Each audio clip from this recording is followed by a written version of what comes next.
Mas malaking diskusyon, mas malawak na pag-aantabay sa bansa. Ito ang HBC Multimedia News, ang News Authority ng Pilipino.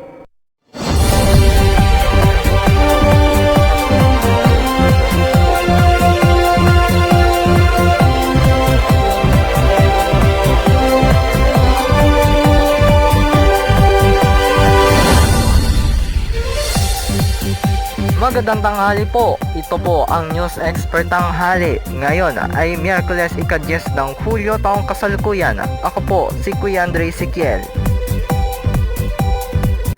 Narito na ang mga headlines ngayong Miyerkules. Pangulong Bongbong Marcos Jr. hinamon si Pastor Apollo Quiboloy na magpakita na at harapin ang kanyang mga kaso.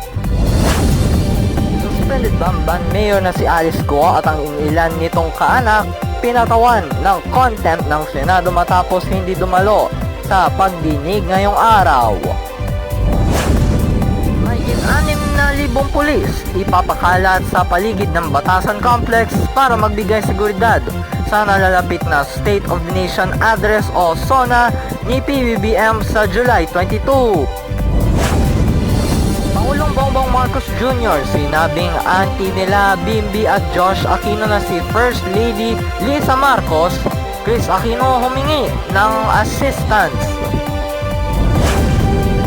At ang pasilip sa world-class storytelling ng upcoming Kapuso family drama na Pulang Araw, usap-usapan ngayon. Di tayo sa ating mga balita ngayong tanghali. Nasaan hihigit sa 2,000 ang bilang nadadalo sa ikatlong SONA o State of the Nation Address ni Pangulong Bongbong Marcos Jr.